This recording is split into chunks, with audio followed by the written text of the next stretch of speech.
we were going through these 3 7-year courses. This is the first 7-year course on the family level, moving towards the tribal level. And just conclude with this slide, talking about the accomplishments in that period. So the couples that Father and Mother blessed, leading up to 124 couples, and then 430 couples just at this time of moving into the next period. And all the major holy days, culminating in God's Day. And also, of course, Father's world tour, 1965, and making holy grounds, taking ground, rocks and soil from Korea and planting it all over the world as a seed for the building of the kingdom, and creating holy salt, setting up this foundation during that period. And then we'll look at the second 7-year course. I hope you can you've travelled this together somehow. I think it's quite meaningful to travel this whole providence together today as a preparation to understand how we got to Foundation Day. So this is Foundation for National Level Restoration. The sort of link between the first course and the second course is the tribal level, as it were. And unity between the Messiah's family and the blessed families. And one very, very important condition that was made during this period, which connects with the whole world situation, was that after the 777 couples blessing in 1970, Father asked all those families from 36 couples through the 777 couples. Of course, that was the first blessing that really went out beyond Korea and Japan. Of course, there was in between the 430 couples and the 43 couples where Father first blessed people in larger numbers in Japan, in America and in Europe. But this was the first really big international blessing. And all those couples together, making 1,200 women who were the wives of those couples, Father asked them to offer 3 very, very sacrificial years, 1970, 71 and 72. And they basically went out and they witnessed and they pioneered. And they made a huge sacrifice to do that, leaving their children behind in many times very, very difficult circumstances. But Father expressed that this was an absolutely important condition to defend God's providence, because during that period it was a very dangerous period for potential further invasion of South Korea by North Korea. So they united with Father, and they made huge sacrifices to go out and do that. But the external result of that was that preventing the expansion of communism to Korea, to Japan, and to the world. And of course this was also a period of a lot of VOC work in Japan, and so on as well. And it also connected on the global scale with a huge change on the world scene, which came about with Nixon's diplomatic efforts towards China. Ping-pong diplomacy, and then Nixon's visit to China, and a split then between China and the Soviet Union, which was very important for diminishing the power of communism, essentially.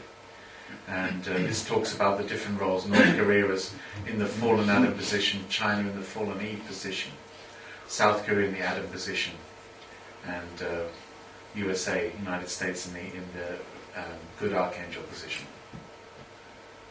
So it was a very significant change in the whole global scene in the Cold War period at that time. At the same time, on the National Level Foundation, maybe some of you were involved in this. Father set up the International One World Crusade, and he had the first global team where many Europeans went to America and were involved with Father with all those early rallies, and then they went from America to Japan, and from Japan to Korea. And also there was a second global team that took over that role. And connected in that, and culminated in 1975, this huge rally for the safety and the protection and the liberty and the freedom of Korea.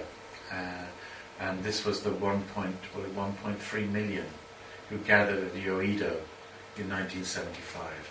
And this was potentially a real moment of potential breakthrough, because of course this rally in support of freedom of Korea at a time of great danger, when there was a huge tension. I mean, there remains to this day a big tension on the Korean Peninsula. We can hardly imagine it, but you know, it's so close from the North Korean border to Seoul. It's a very, very dangerous situation, but even more fragile situation at that time.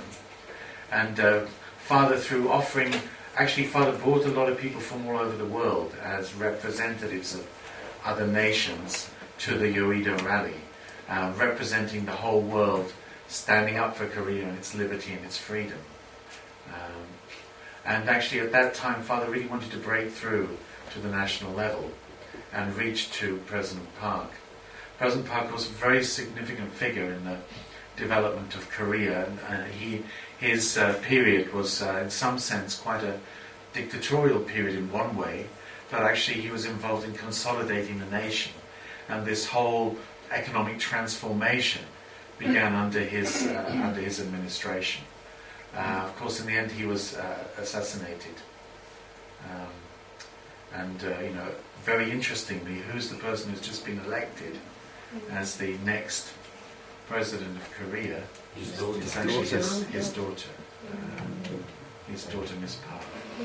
So, first woman. I mean, it's almost unbelievable a woman to be president of Korea, because of course a very, very masculine orientated, patriarchal type of tradition in Korea. So quite extraordinary. And of course, when so first of all her mother was killed, and then later on her father was killed. And when her mother was killed, she took the role of her mother, and she became her father's,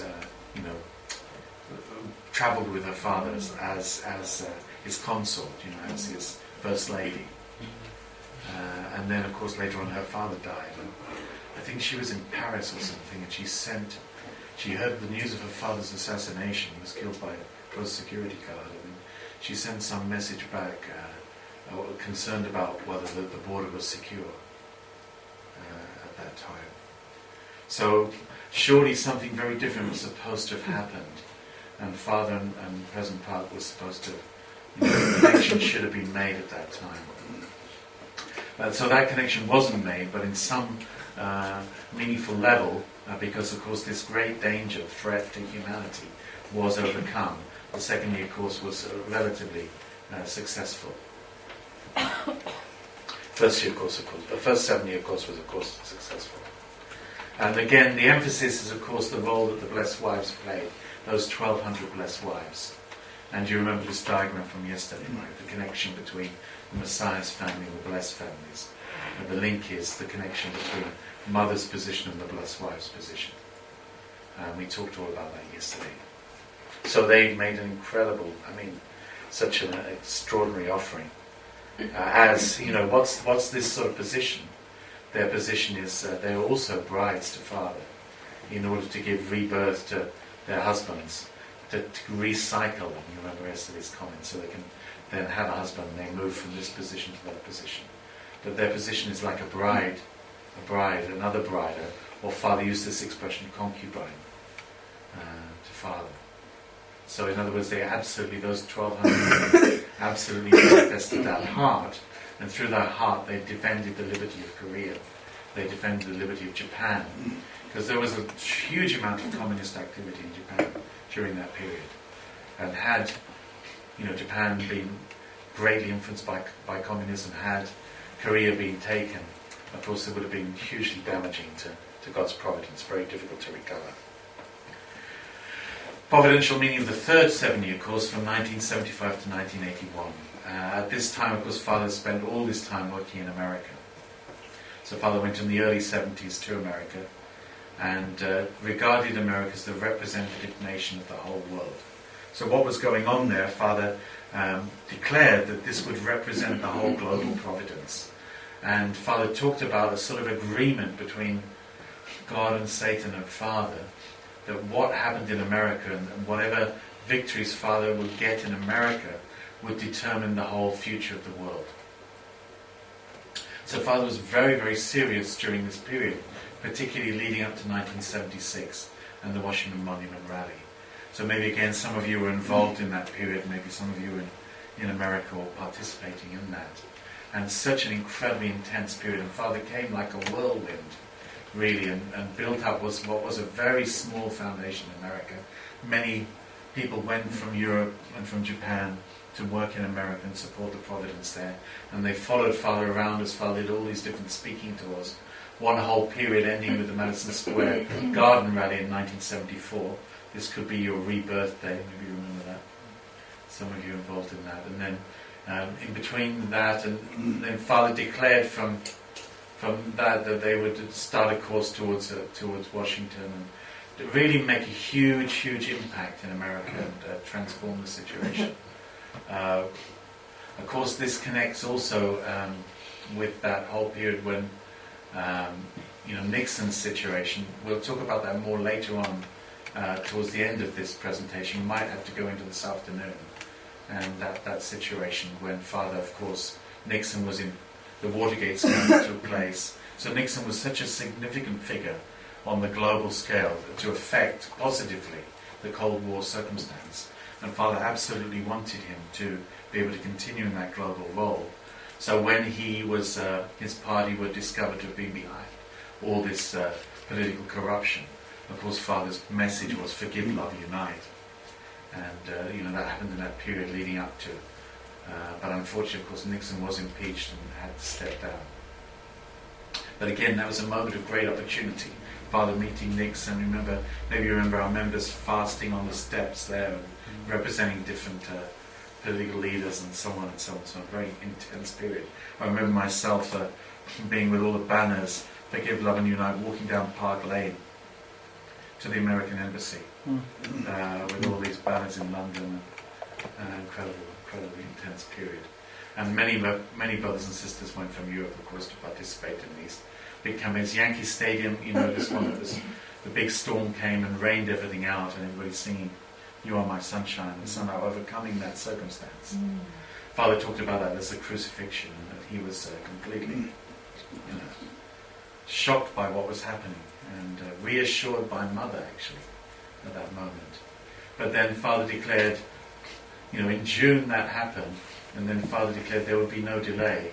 They would go straight on and have an even larger rally in Washington just 3 months later, and it was completely shocking in a sense.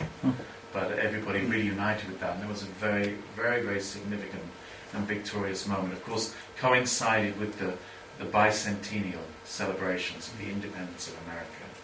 Father talking all the time about America's global role, and that America didn't become a great nation because of Americans. It became a great nation because of God's providence, and because it represents Christianity, and because it has a mission for the whole world.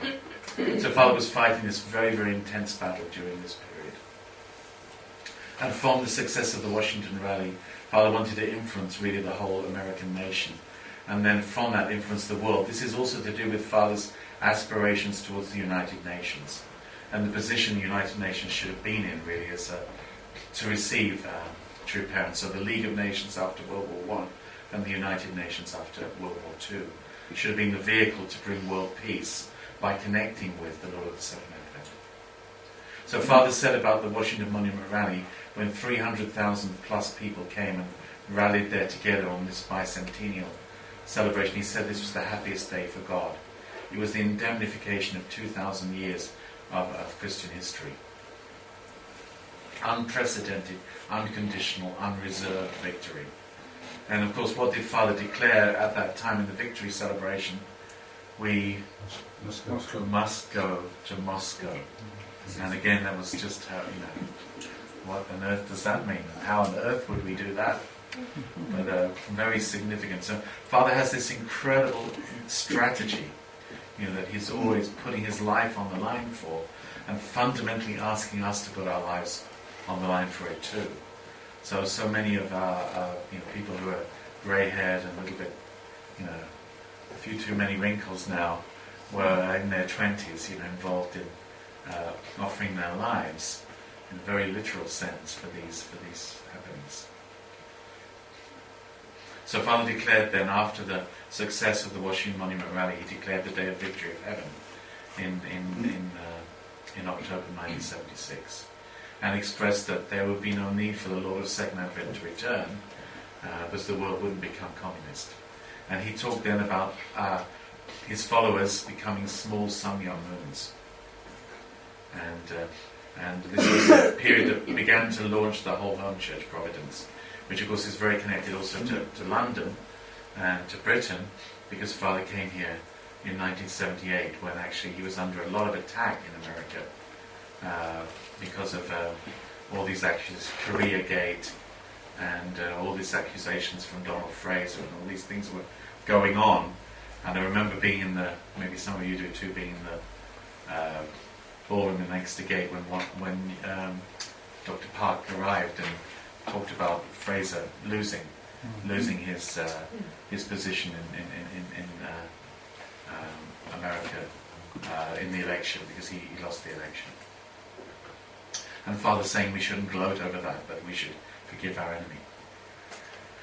And then out of the home church providence, of course, came the tribal messiahship providence, and we'll talk a little bit more about that also later.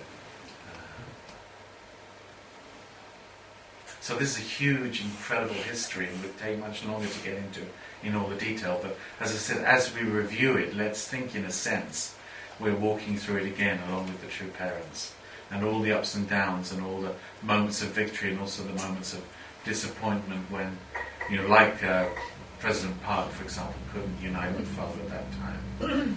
So Parents' Day 1980, in April of 1980, Father declared the victory of the 21-year course. And that 1981, that should say, in May, E.H. Nim's blessing, also marking the end of that 21-year parents' course. And then from the age of the parents to the age of the children, through that 21-year course. So huge responsibility falling to us. In preparation for becoming tribal messiahs, Father talked about your Cain-type tribe, and Father asked us, to take these 360 homes as our world and serve them from servant of servants, and try and go up that whole course back into the heart of God. And we were standing, of course, as in this sort of able position. And that providence went on, of course, here in Birmingham and all over Britain. And members from all over the world came here. Birmingham was full of Italians, which some of you remember because you joined at that time, like Christine. Or some of you were there, like Patricia in London and later on in Manchester, doing that, involved in that providence. And of course, that was a preparatory providence. That was our Cain tribe. And then on the foundation of that, Father, 1991, declared that we should all go back to hometown and undertake our tribal messiahship providence. And again, that's shortly after that time, David and Patricia came back here to do that work, and many of us went back. Lots of members who have been working in America all that period with true parents, they returned. Maybe you and myself. No, the central figures weren't very keen. Right, they didn't make it back. People did, bit by bit, step by step, they did make it back. At the same time, at the end of that period, there's this 7-year course to confront communism. So 1981 to 1988. So after the completion of that 21-year course, how to really finalize the problem of communism, essentially. So of course, big struggle going, Cold War struggle going on, and also ultimate aim of that course to reunite the Korean Peninsula. Korean Peninsula, the nation which gave birth to the Messiah, the nation that had that foundation to receive the Messiah, which got lost. And Father went into the wilderness course, starting from Humnan. But how to recover that situation, how to reunify Korea, which never should have been divided. So Father working very hard in America, and key situation also, Father always trying to connect to the top, and trying to connect to, during this period, 1980-1992, President Reagan, and then following on President Bush. Father's prayer, like Jesus at Gethsemane, asking God to make a president, and then actually Reagan, very surprisingly, won that election.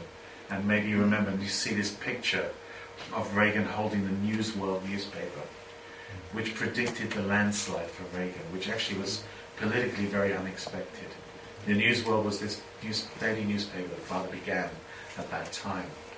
And he was the only one that made such a Washington prediction. Times, yeah. That was the News World. Was it? The News World. I thought it was Washington Because Times. that was Oh, before, it's before, Washington yeah. Times existed. That's right, yeah. Yeah. So this is the beginning of that providence.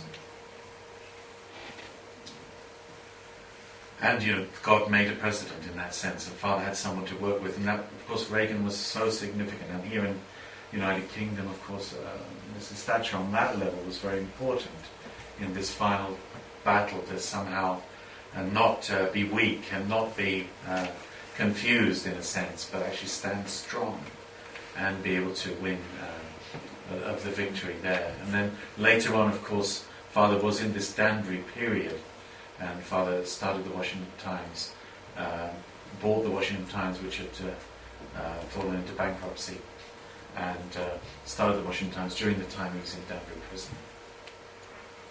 And also, maybe you remember doing all the Causa work during the period. Some of you were involved in that in America, and of course started from South America, and this was connected to this Summit Council for World Peace, which was all these former heads of state and government in South America, and all that work to overcome communism that emerged. And again, many Europeans involved in that also in that period, and working all over America with Christian ministers and others. And this whole strategic defense initiative, the Star Wars initiative, that Reagan actually invested in creating a mechanism which would prevent nuclear weapons, nuclear missiles reaching America so they'd be taken out in space, and formulating a method to do that. And that was a very, very significant moment in the arms race, because fundamentally the Soviet Union couldn't keep up. So of course they had many more missiles. I remember doing all these Causa conferences about who has the most missiles, and the whole build-up of the Soviet military machine and nuclear machine to be superior actually to America, and this stockpiling of huge amounts and to blow the world up many, many times over. But then under Reagan, then this strategic defense initiative was to make this system that could knock them out before they ever arrived. And actually they couldn't keep up with it technologically. So that was a very, very significant situation. Father completely, working behind the scenes for all of that, and all these other things that Father was doing, of course, especially towards the end of this period, with again working with the media, with the World Media Association, and with what I also mentioned connecting to Causa, the Summit Council for World Peace, because it was with the World Media Association coming out of this work and the Summit Council for World Peace that Father went, of course, to Moscow in 1990 and met Gorbachev. It was those two organizations that had the conferences in Moscow, that were accepted to be in Moscow, through which Father could meet Gorbachev. So Father was working so diligently and so determinedly on all these fronts. And of course this also connected here in Europe to the fall of the Berlin Wall. And the 1985 conference in Geneva. Father was back in Geneva, as you know, several times, and stayed in that Intercontinental Hotel where that conference took place when he was in prison in America in 1985. And then from the CAR conventions, CAR was of course very active in all this anti-left-wing, anti-communist work on campuses all over the world. And Hyojinim coming to Europe, and the CAR convention in Berlin, and then a couple of years later, the fall of the Berlin Wall. And then by 1991, Christmas Day 1991, at the end, predicted by Father in 1985, the fall of the Soviet Empire, the dissolution of the Soviet Union. Incredible, just unbelievable.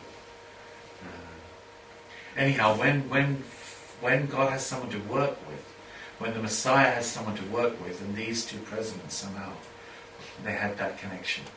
And somehow they worked with Father. Washington Times playing a very significant role in that, of course. And behind the scenes, people like Don Munju, the chairperson of Washington Times, working very closely with Father, very connected into the Bush family and so on.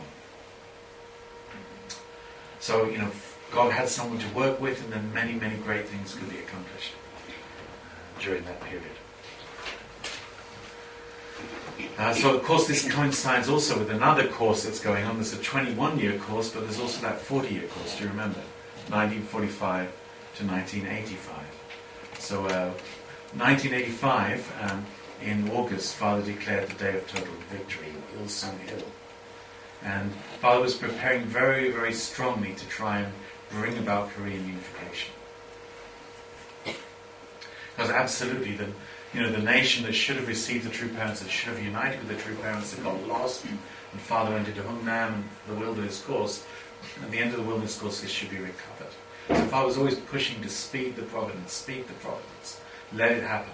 And in that sense, that would have created the Chunolguk era, or the settlement age, or coming into Canaan, or having a homeland. So you remember Father's speech, which he gave for the first time in July 2010, where he declares about the substantial word. And in that speech he expresses very clearly, Korea became God's homeland. That's what he expressed during that speech, which was the speech which culminated all of true parents' responsibility. So Korea should be reunified. Korea should be the homeland that really receives the true parents. Of course, we're still very much working on that. It's still not a substantial reality. So in order to conclude the 40-year course, in the period 83 to 85, some additional indemnification needed to be paid. Why? Because actually many things hadn't gone right during that period, particularly in a sense within our own movement in some ways, because in the end we had to be the heart and core of everything. So somehow, because we couldn't keep everything as well as we should have done, couldn't be as faithful as we should have done in every moment, two very, very difficult things emerged which directly affected Father and his family in these closing couple of years at the end of the 40-year course. And these were, of course, the passing to the spirit world of Father's and Mother's second son, Unjinin, and also Father's own imprisonment in Danbury. So these two very, very difficult circumstances were for the true family to take direct responsibility to conclude this period by indemnifying any failures or mistakes that had taken place during that period. So this is here, 83, 84, 85.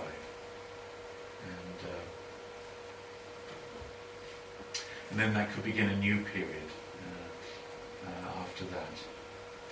Here's the end of the third 7-year course. So we'll talk more about that here.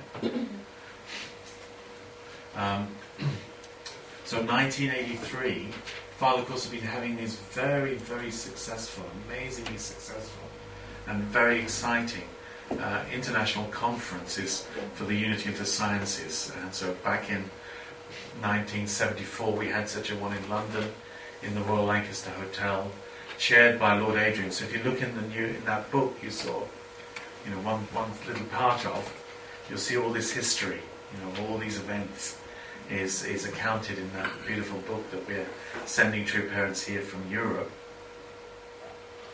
So that whole providence centering on these conferences which brought together many Nobel laureates and many incredible academics. In 1983 took place in Chicago at that time, and Father sent a direction to the scholars who were there. They'd already left and they'd gone back home, but Father suddenly said they shouldn't go back home, they should come to Korea.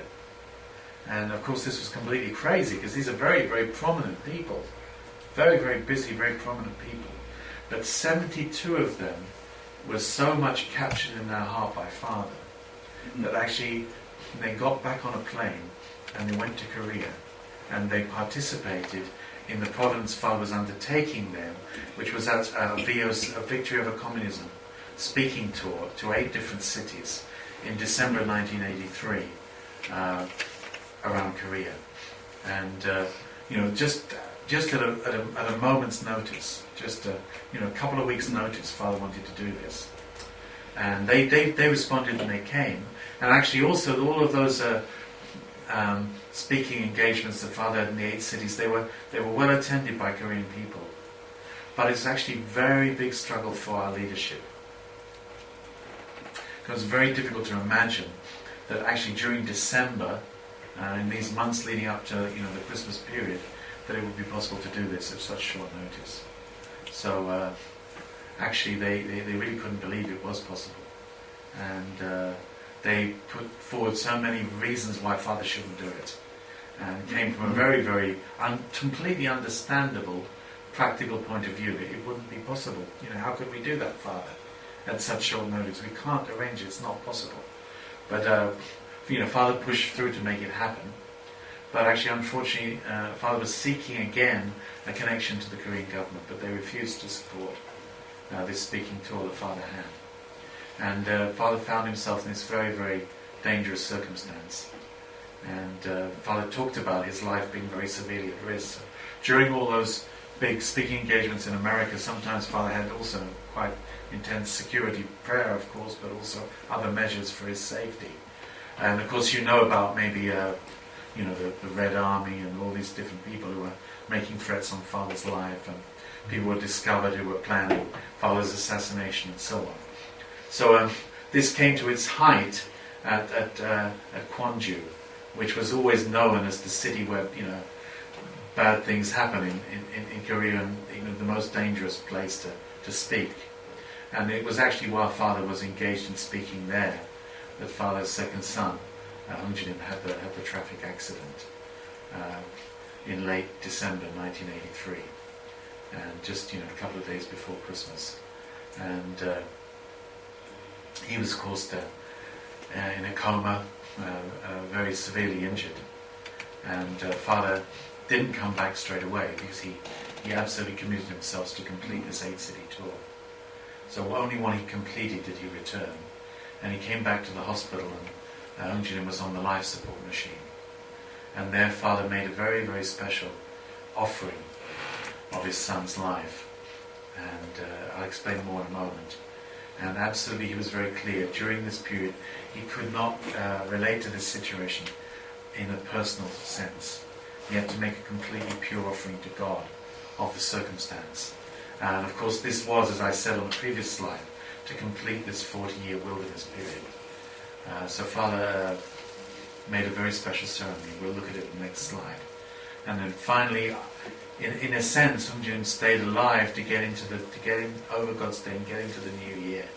And on the 2nd of January 1984, 1:45 a.m., he passed away.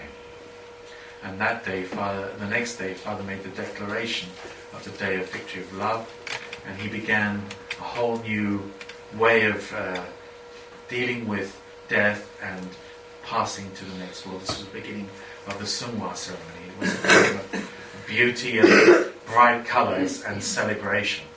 And it was the passing of Hungjin that opened that whole possibility.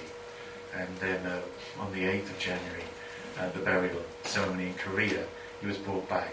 And only after that, brought back to Korea, only after that was Father allowed himself to shed personal tears as a father for his son. So of course, what was that unification ceremony from Father's point of view?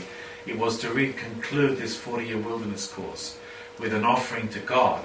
So he offered his son's life for what? He offered his son's life for unity within his own family, for unity between his family and the blessed families, for unity between Unification Church and the Christian churches, for the unity of all religions and all races, for the dispensational nations of Korea, Japan, America and Germany, for the East and the West, for the communism and the free world, for unity, and for the physical world and the spiritual world.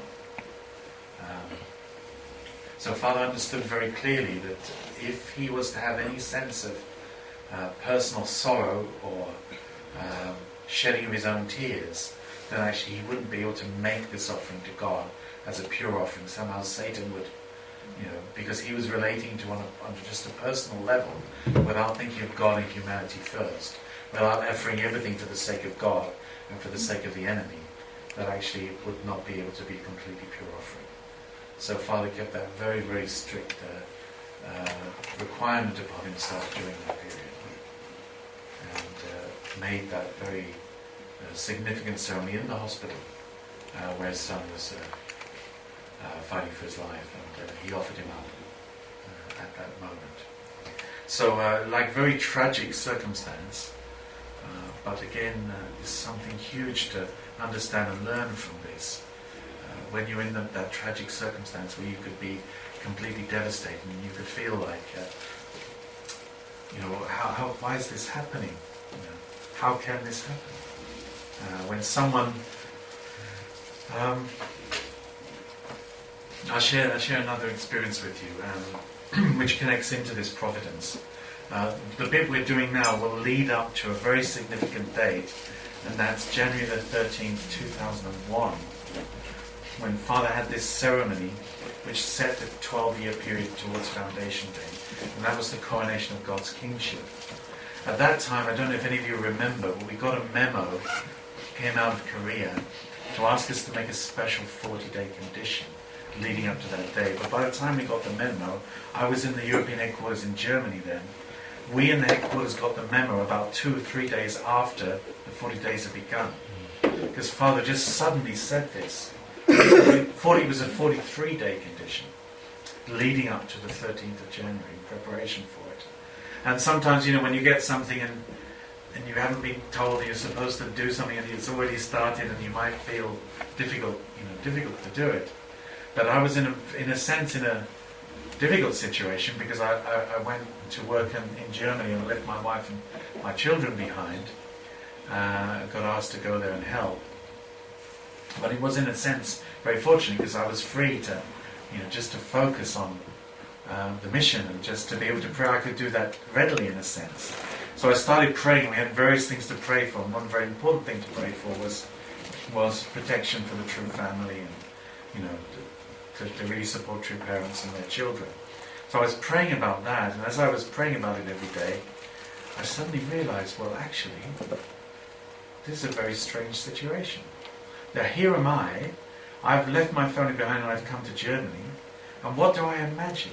To me it's very clear. I imagine God will look after my wife and my children, because I've left them behind and I've sacrificed myself. But then I realized that's not how it is for the true parents. They've committed themselves to God, but of course God can't secure the situation. God can't fulfill human responsibility. So if people don't respond and don't, support true parents, then actually they end up paying the price. So I realized that's how it works for true parents. Who would deserve to be protected? Much more than myself. It would be true parents, but actually their family wasn't protected. And yet Father kept on going as if it hadn't happened almost, which looks almost like heartless. Do you know what I mean? How can you keep going when your son died? How can you not shed a tear? How can you have all these tragic things happening with his eldest son, Yojinim, and that period, and all these things that happened before that date? How can you have all these things and it looks like you're not looking after it? You're not dealing with it. You're not stopping because of it. You're not taking care of it. And how was that? And then I realized, goodness gracious me, what if I was making this sacrifice and my wife and my children I left behind and something happened to them? What would I do? How would I be? And I thought maybe I'd be in danger of losing my confidence in God, do you understand? And not being able to offer it up without a tear. And not like Father did, do you understand? And then what would that be? That would destroy me, and it wouldn't make anything for God. But this very serious thought came to me all of a sudden. In my innocent, immature faith, I imagined God would just be able to take care. But what if God couldn't take care? Then, how would I handle it? So, that type of realization.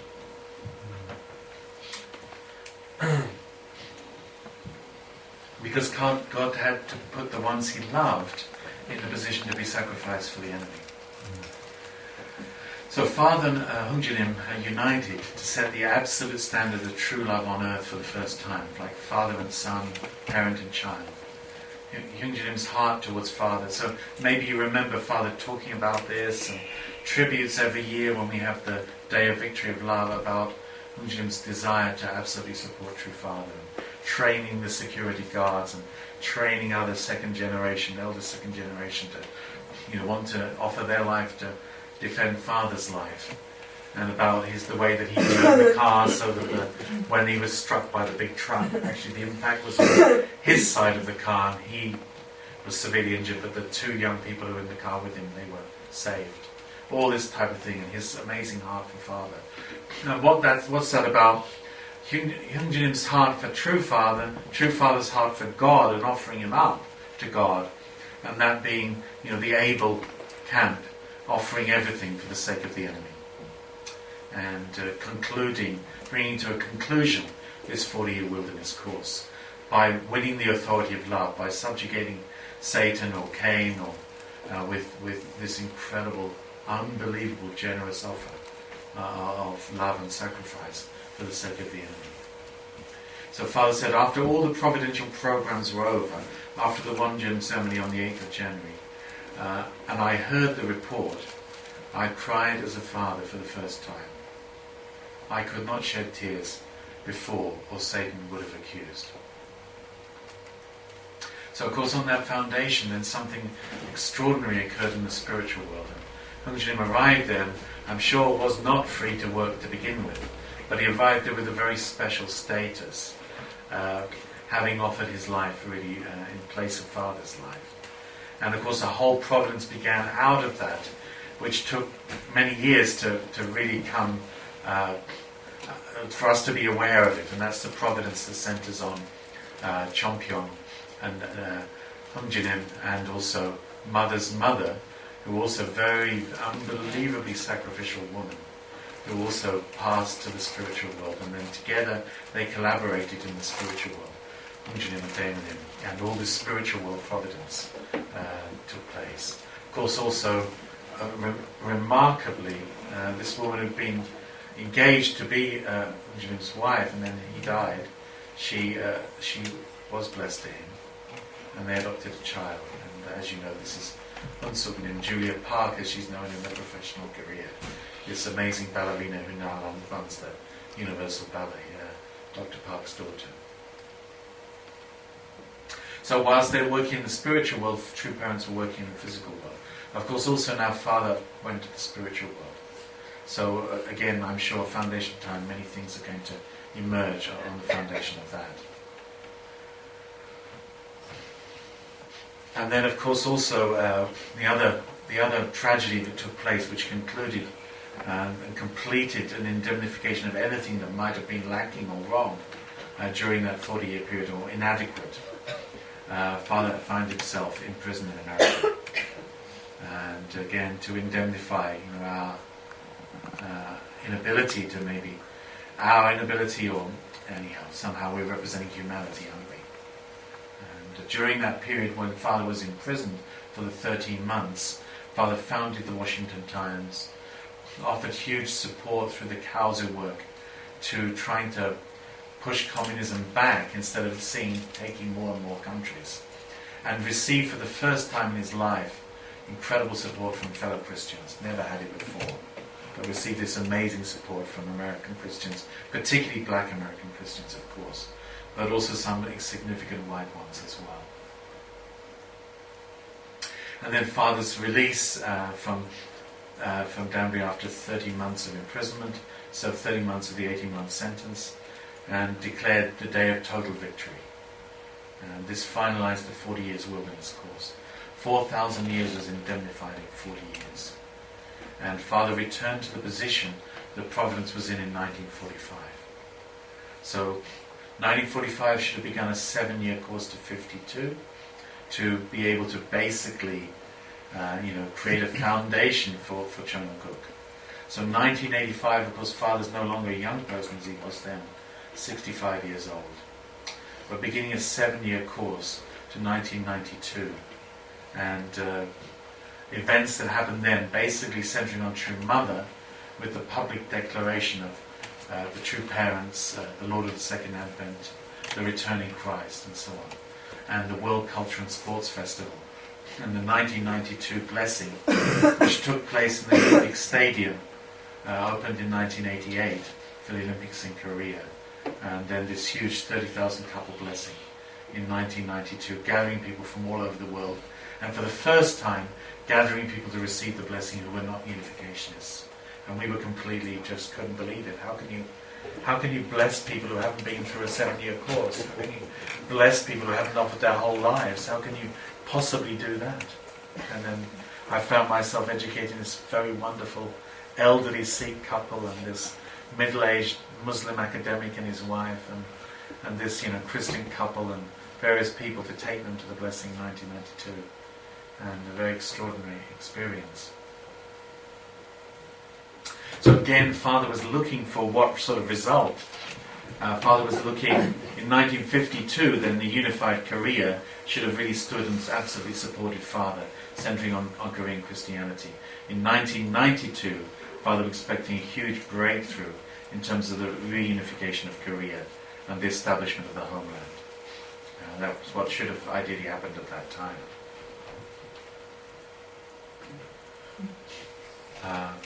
So this is looking a little bit more detail at that period then. So 1985 to 92 we've been talking about that, which is parallel, so that should say 52, sorry. Parallel to 45 to 52. And then another 7-year course. Father termed this the completed Testament age period. So do you remember that this period was restoring New Testament, also the New Testament era, and then those years from 45 to 52 were to do with restoring the Old Testament period, right? So then this becomes the completed Testament age. And very, very significant in this completed Testament age is the role that Mother herself plays. And of course this is also the period in which Mother acts not on her own, but she acts surrounded by other women, represented by the Women's Federation for World Peace. And what's their mission? Their mission is to declare Father, and to declare Father as the Messiah, as the Lord of the Second Advent during this period. So at the very end of this period in 1999, Father expressed Mother's absolute victory in 1999. And then another providence began 2001, the coronation ceremony for God's kingship, and this period leading up to Foundation Day. And during this period, Father also was, again, unfortunately at this moment, reunification of Korea didn't take place. I'll talk more about that later. And then Father was looking for it to occur in this period also. So 1992, August 24th, during the World Culture and Sports Festival, Father gathered all the VIPs that came for the big conference at that time, and he gathered them in the Little Angels Auditorium, and then actually he himself, after Mother declared Father Messiah, Father himself spoke of himself clearly as the return of Christ, the Lord of the Second Advent. He expressed that, the true parents of humankind. So that was a great moment, great opportunity for the reunification of Korea. Maybe you remember, of course, that after Father met Gorbachev in 1990, in December 1991, he went to North Korea. And this is the first time for him to return after 40 years of being separated from his family. And of course all Koreans, South Koreans and North Koreans, separated from one another. And you probably remember what an intense moment that was for Father. And he prayed in Hawaii, and he took the plane to Beijing, and he took the plane from Beijing to North Korea, and working behind the scenes, huge diplomatic effort, big investment in China through the Panda Motors Corporation, all sorts of things going on behind the scenes to try and create the political connections so that Father could get permission to come. And then he arrived in Pyongyang, and he and his small delegation were invited to the Assembly of the People, and they gave the Juche ideology lecture to Father and his party, and then everyone was to stand up and make some short expression of appreciation about how wonderful this was, and how generous Kim Il-sung was to receive him. And Father gets up and makes a very long speech about how Juche ideology will never work because it doesn't acknowledge God, and it will be complete failure. And not only can Kim Il-sung not unite Korea, but Kim Dae-jung can't do it either. The only person who can do it is Father. And everybody's sitting there with their mouths open, and the Father's party are getting more and more fearful of what's going to happen to them, because they really are in a place where, international law doesn't carry any sway, right? And the people who invited them there They're thinking this was a very bad move. My life could be in danger too. And the message goes to Kim Il-sung, Reverend Moon's a very rude man, don't have anything to do with him. And that they absolutely shouldn't meet Father. But Father said very clearly, no, absolutely, I'm very curious, I want to meet him. I want to know who he is. And miraculously, extraordinarily, Kim Il-sung was completely intrigued by this person who had spoken in such a fashion and absolutely wanted to meet Father. But Father, just please think of all the condition that Father made for that moment. He expressed that on the journey, Hawaii to Beijing and Beijing to Pyongyang, all the way he just prayed and prayed and prayed. That he wouldn't have even one speck of enmity or ill feeling to the person who, effectively put him in the prison. He saw all his friends, dying there in the prison, separated from his own family for 40 years, and divided the Korean people from one another for 40 years of misery and tears and separation in which they knew nothing of one another. They couldn't write, they couldn't phone, they couldn't travel. They were just cut from one another. So very, very difficult, but Father absolutely did that and met with him. And very significant. When during their meeting, Kim Il-sung mentioned very strongly to Father, I want to meet Bush. Bush was president right at that time. Bush lost the election in '92, but he was president at that time. And Father had all these amazing connections into that situation. And also Father shared with Kim Il-sung, next year I'm going to marry 30,000 couples in the Olympic Stadium in Seoul. What do you think of that? Kim Il-sung was completely, incredible. You must bring them to North Korea. Afterwards, after the president, they must come to North Korea and celebrate. And Father said, well, where can they come? Because you don't have hotels for 30,000 people. Kim Il-sung, it's very simple. They come to this beautiful beach and the pine forest. It's one of the most beautiful places in North Korea. And we'll set up the tents in the pine forest, and they can all stay in the tents. It'll be summer, it'll be great. And I'll make special permission. You can bring a ship up from South Korea, and you can ship in all the food and all the supplies, and we'll have an incredible celebration there. Wow. How's that possible? Somehow Father completely melted his heart. You know that thereafter, Kim Il-sung said to Kim Jong-il, if ever you need someone to trust, it's actually Chairman Moon. Chairman Sun Myung-moon, that's the one you have to trust. And thereafter, every year of Father's birthday, Kim Jong-il, after Kim Il-sung's passing, right, he sent these incredible presents to Father on his birthday, because this made such an extraordinary impact. And over all those years until now, the behind-the-scenes connection was always there to try and keep a channel open, even at moments of incredible tension and danger, because of course Korea is a global flashpoint for potentially global conflict. So these amazing things happen, and Father was very, very clear, had that happened, had the 30,000 couples travelled north, opened the border, travelled north into North Korea and been received and celebrated there, this would have sparked off a complete transformation in the Korean Peninsula and a reunification. But what was needed was the support of the Korean government, and behind them the support of the American government. But of course this was the very time when Bush lost the election and Clinton came to power. And the whole situation was undermined.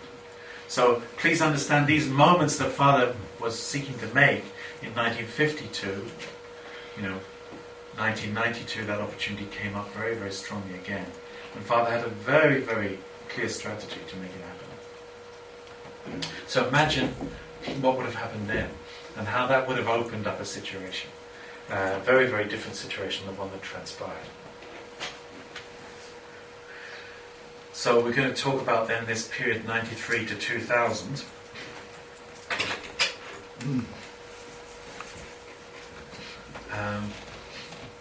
So again, putting it into the context again of what had been going on. So we've got the 40-year wilderness course from 45 to 85, and then this 7-year course from 85 to 92, which was equivalent 45 to 52. Prior to 85 then, communism was continuously expanding, fundamentally. and was in a sense at the peak of its, the territory that it governed in 1985 was at its peak. And then Father had this conference in Geneva declaring the fall of the Soviet Empire. And then this period leading up, and that whole period from 81 to 89, when Father was laying this foundation for the fall of communism. So, the expansion finished. And then we talked about 1992. So this period then from 1992 beginning another 7-year course, which is the completed Testament age, and centering on, as I said, Mother and the Women's Federation, declaring Father.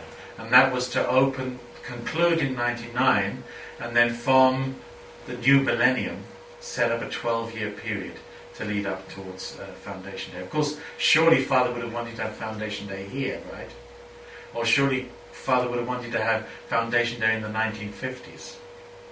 But actually it didn't happen at that time. Or God would have wanted to have Foundation Day, of course, in Jesus' time. Or Foundation Day originally at Adam and Eve's time. But it didn't happen.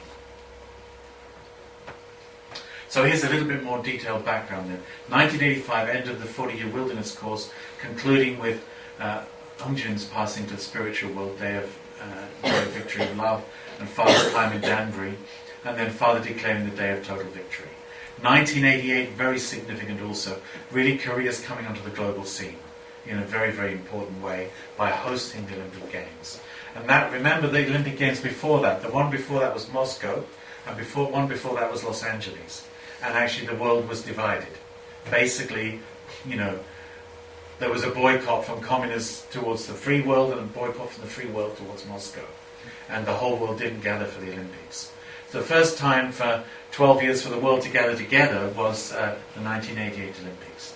And Father brought members from all over the world and gave loads of presents to all the representatives of the communist countries and made a huge condition then for the free world to serve and give to the communist world and so on.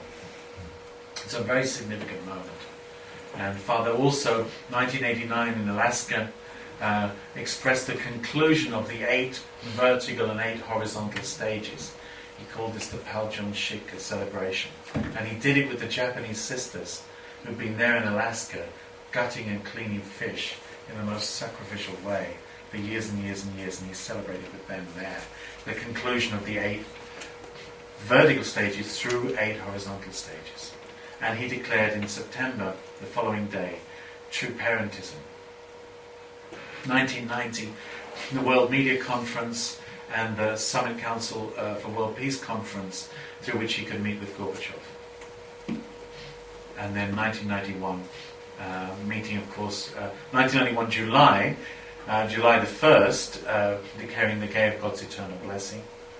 And then founding the Interreligious Federation for World Peace and the Federation for World Peace. This is the Sungsang internal religious, this is the Hyungsang external political organizations that later joined together and made what?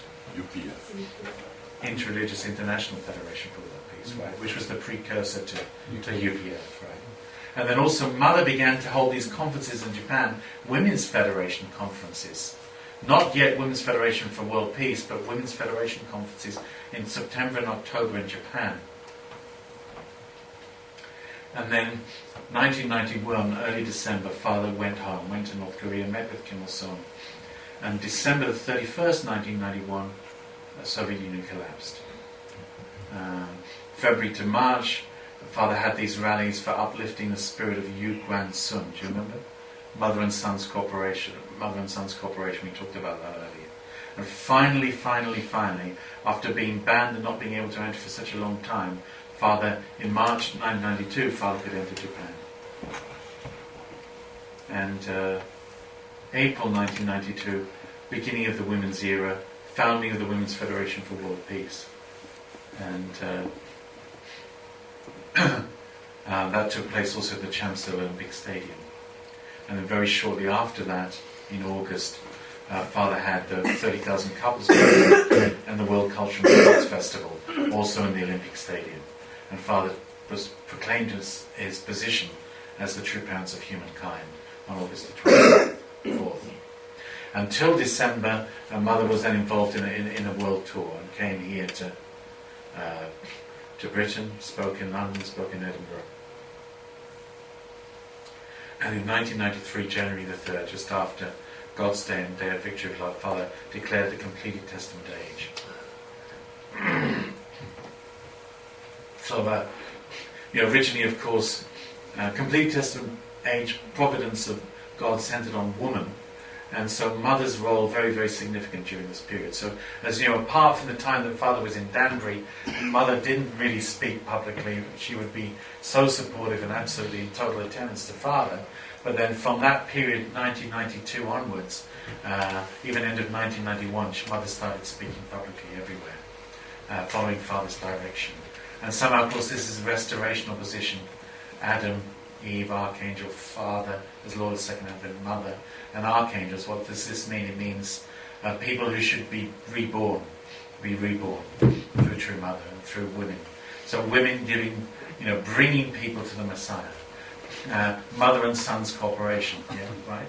So mother has to leave home with Cain and Abel and take them, leave her fallen Adam husband and take them to the Messiah. So this sort of meaning. And mother not doing that alone, but doing that with particularly a Women's Federation for World Peace. And mother had the world tour, and then she had a tour in Korea, and then she went to Japan, and then from Japan she went to America, and she spoke in the US Congress buildings, and then she spoke in the United Nations headquarters. And through this, Father again was creating this condition of mother and son's cooperation. So the United States in the able position and the UN in the Cain position. And I remember being in Alaska at that time when I heard Father teaching all this content about the 4 great realms of heart and first love and all these things, and we were watching every day Mother speaking tour in America and supporting and all sitting there and clapping and applauding, and Mother and Father and Mother speaking to one another over the telephone link afterwards and blowing kisses to one another, singing songs to one another. Father, speaking, praising, and supporting, and Mother's incredible efforts. 1995 April. Then in America they had these sisterhood ceremonies. This Bridge of Peace and sisterhood ceremonies. And through that sisterhood ceremony, some men took part as well. And amongst those men who took part was this person, very significant white Christian leader, also associated with a very conservative political viewpoint, family-oriented viewpoint. And Jerry Falwell and George Bush met in that very event. And something was supposed to happen here between the Christian religious leader and the political leader, centering on true mother, standing in Abel and Cain position to one another. And this was, to be a foundation for the victory of the providence, not only in America, but also Father by this time was working a lot in South America and talking about unifying the whole of the Americas. Of course, USA representing, of course, there are Catholics in the United States, but fundamentally Protestantism, and South America representing Catholicism. And also having something to do with restoring the European situation, because all the Europeans went to the Americas, right? Spain and Portugal here, and UK, Netherlands, etc., Scandinavian countries. Many Europeans came out of Europe to make the new world. And then, Father explained, in Europe, Catholicism and Protestantism should have reunited one another as a foundation for the Messiah. But this was to happen then in the Americas. Father was laying that sort of foundation. So you can imagine many things should have happened that were not able to happen. And Father was working with this family very closely, trying to connect with his family again and again and again during those following years. And of course, you probably remember the inaugural tour of the Women's Federation for World Peace in Japan, Mother was touring Japan, and who was touring with her? George and Barbara Bush, no longer president, just ceased to be president, and they accompanied Mother at that time in Japan. Unbelievable things, really. God had so much expectation of advancement. So also we can connect this to understanding about the how God pursues the providence through the blessings, through all these different blessings. So 1960, of course, True Parents' own holy wedding. then 3 couples plus 33 couples, so 36 couples, 62, 72 couples, 63, 124, 68, the 430 couples, but also the 43 couples. Ideally, Father expressed that should have taken place within the first 7-year course, but it got a little bit delayed. So Father blessed 43 couples, including for the first time non-Korean couple. This was Mr. Kujet's couple, right? They got blessed at that time. And then Father went out, and in America and in Europe, in Japan, America and Europe, he blessed altogether 43 couples, including the foundational couples for our European movement. And then in 1970 called the whole world to Korea for the 777 couples. Then there's 3 years of the blessed wives going out unbelievably sacrificially. Then 75, 1800 couples, 78, another series of couples got the blessing, including 118 couples here in Europe. And in 82, the 2 big blessings in Madison Square Gardens and in Korea, making altogether 8,000 couples. And then in 1988, Father had this most extraordinary blessing, which concluded this whole period and made the foundation for the globalization of the blessing. So what was that blessing? Who got blessed then? Especially people from 2 enemy nations got blessed to one another. This was Korean-Japanese couples. Many Korean-Japanese couples. From the 6,500 couples blessing. And Father was trying to really defend the situation again and secure the position of Japan. Japan in a difficult position because Japan wasn't allowing Father to enter. And somehow Father wanted to defend Japan from danger, from communism, or from these countries, the Soviet Union, China, North Korea. So created a defense through this blessing of Korean and Japanese couples. So somehow Japan then representing the Japanese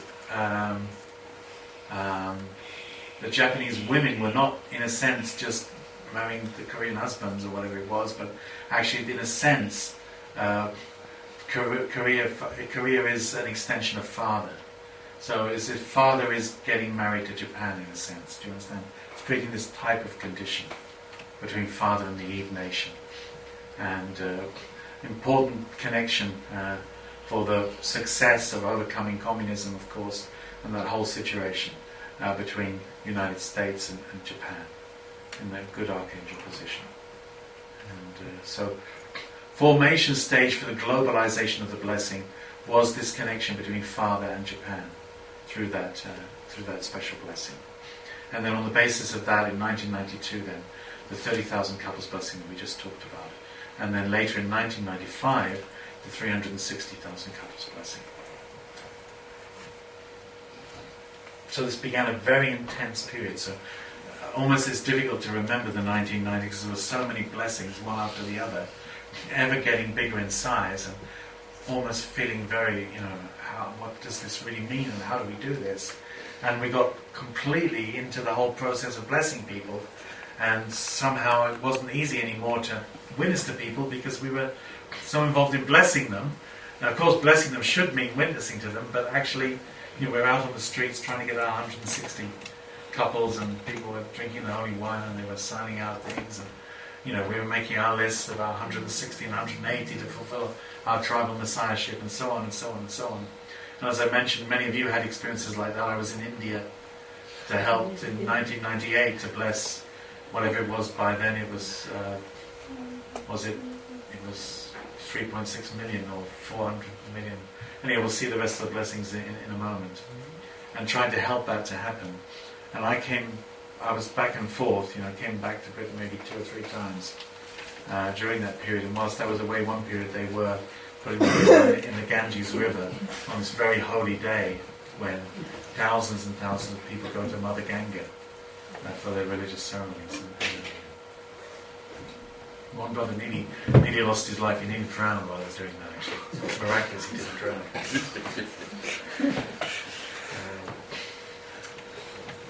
So, this is the globalization of the blessing. So 1992, the 30,000 couples. 1995, the 360,000 couples. And Father then began a providence towards kingship. So about elder sonship, parentship, kingship. So Father declared this a foundation for the restoration of kingship and began a process towards the restoration of kingship, particularly from the 3.6 million couples blessing in 1997 in Washington. In 1997, I'd just been appointed to National Messiah country at that time, Bhutan, and miraculously that one young Bhutanese man, much to my shock and horror, because I'd met him and taught him, but in India, in Delhi, when I was there for just a couple of weeks, but much to my shock, they actually put him forward to get matched, and I didn't see how he could possibly do that, because he didn't really know the divine principle properly at all, but he got matched to a Japanese girl, and I managed to go there and was staff, and I took care of them. But it was just amazing. And after that matching and blessing, his wife went back to Japan, and she was immediately kidnapped by her very wealthy business father, and she was kidnapped and spent 40 days, exactly 40 days kidnapped, and managed to escape. Changed her name, and changed from being, she was a home member, she became a full-time member then. And then they were blessed, but it wasn't easy, of course. He's in Bhutan, in the Himalayan mountains, right? He went back to Bhutan from Delhi, where he'd been studying a postgraduate qualification. And she was in Japan. So how on earth were they ever going to get together? So I got him to come to Britain a couple of times to do an RAS project. And finally in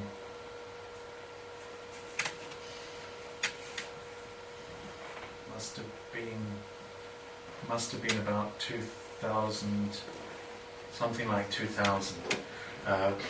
She got her to come to study English for a period in my little hometown Hastings, and he came also, and they got married in the registry office in Hastings. And they did their 3-day ceremony in Livingston House, and they have 2 little girls now. And amazing. So we all have, I'm talking about my experiences, not to take away from yours.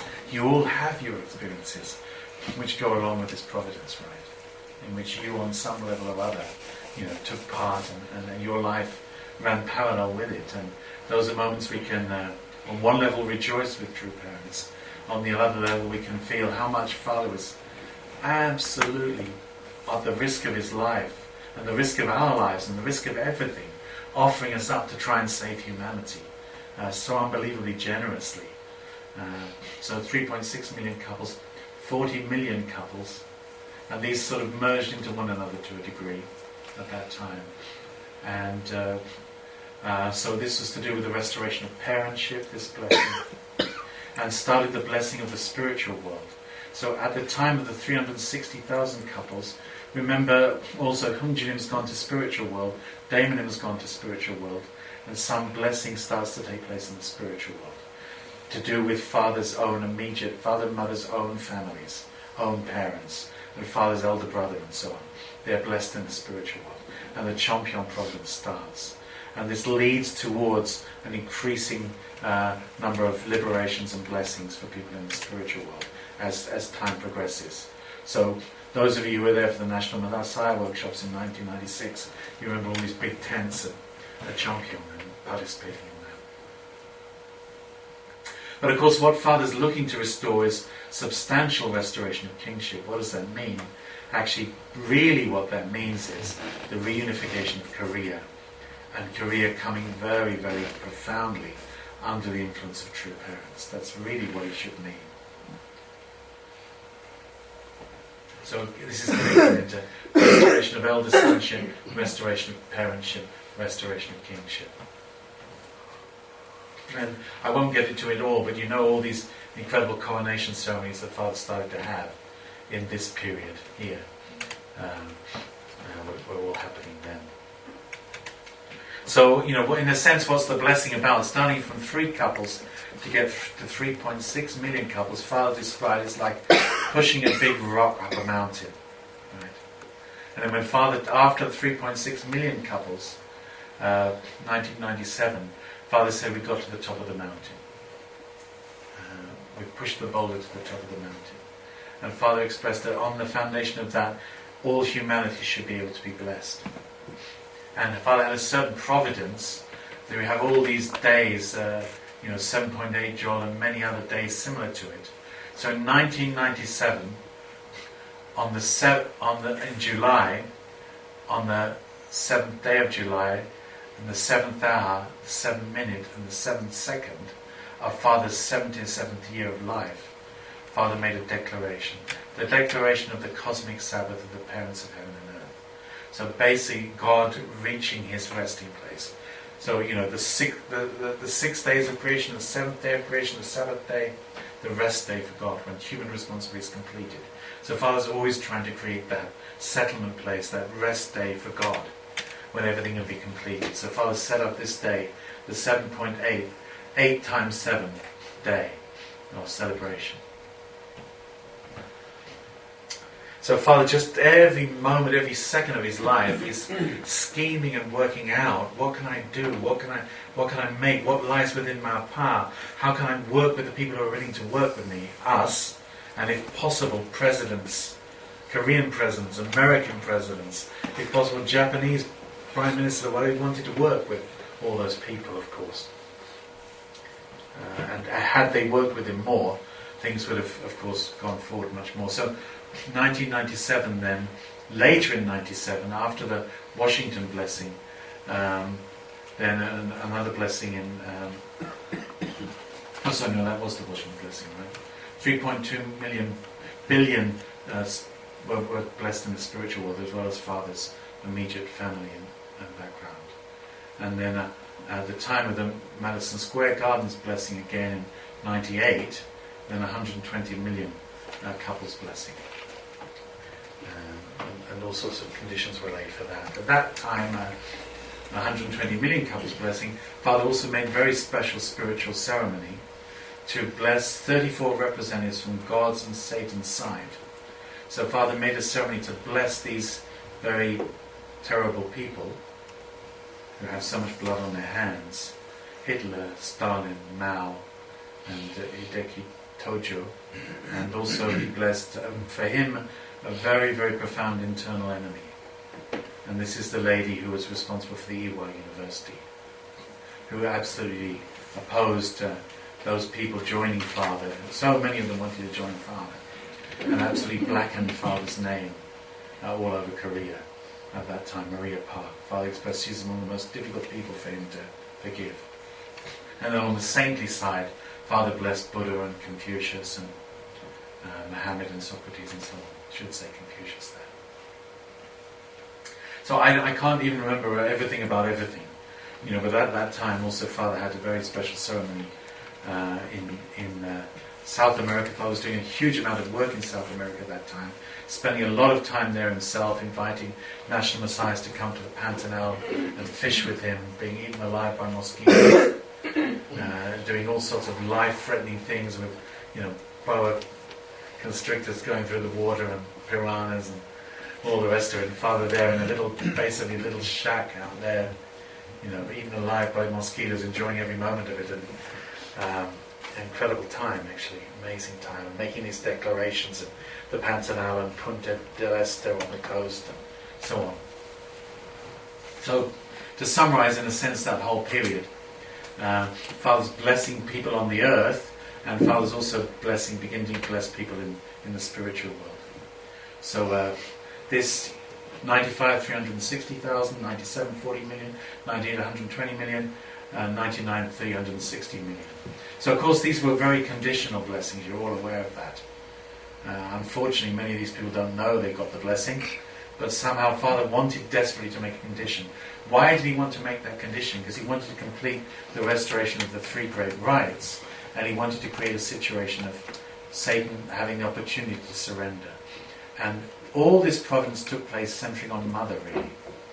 Mother was doing all this speaking and all these talks. And in 1999, don't know what that's supposed to be. I think maybe that's 10, 14. It must be 10, 14, definitely.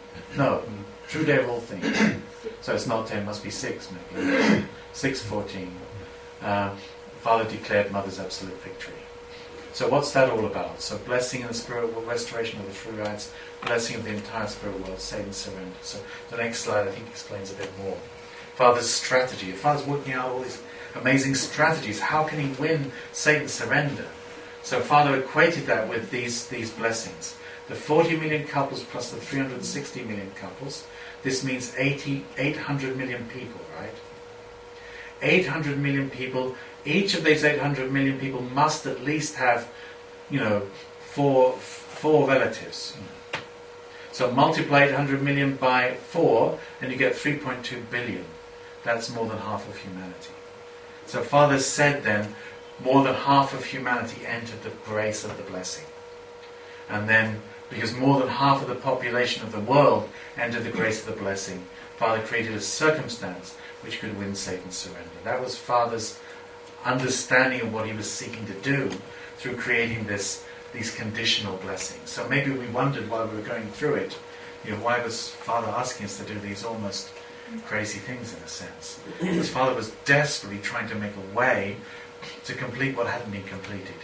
Because ideally in 92, Korea could have, unification of Korea could have been happening, and Bush could have been re-elected, and a whole different circumstance would have emerged. So Father's trying desperately to go beyond that level and reach some sort of level where he can reach out to all humanity. So this is the right date here. So June 1999, a true day of all things, Father declares Mother's victory. Declaration of the celebration of the cosmic victory of the parents of heaven and earth. True Mother was awarded at the ceremony as the ultimate victorious Eve. And when we look at Mother's course, we'll see this was a very significant moment. But actually it wasn't the end of Mother's course, because the end of Mother's course, and therefore Father's course, is of course Foundation Day. So I'm a little bit over time, so I'll stop there. And we'll do some more after lunch.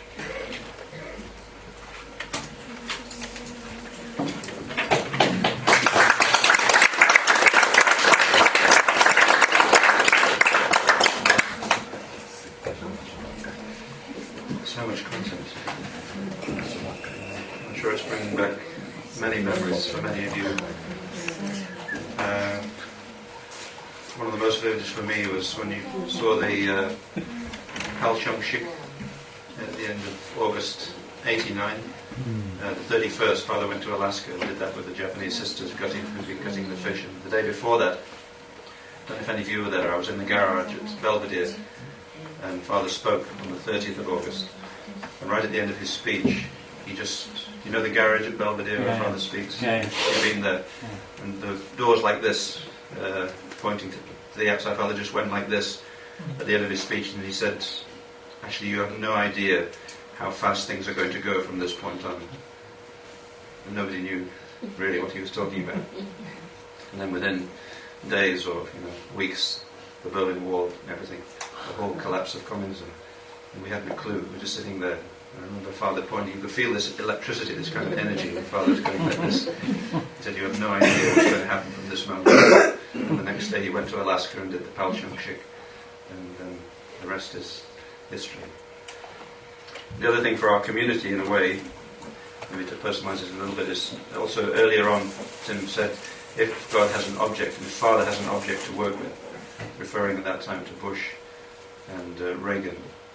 So in terms of our own Lord King, if you can keep him in your prayers as he transitions into the spiritual world, he was an object that certainly Robin and Margaret could work with, and our movement. And True Mother mentioned, as we heard the day before yesterday in Chislehurst at the European Leaders Meeting, President Song mentioned, True Mother said, in a way, he's called to the spiritual world, and Father can work with him, and he can really help us from the spiritual world in a new capacity.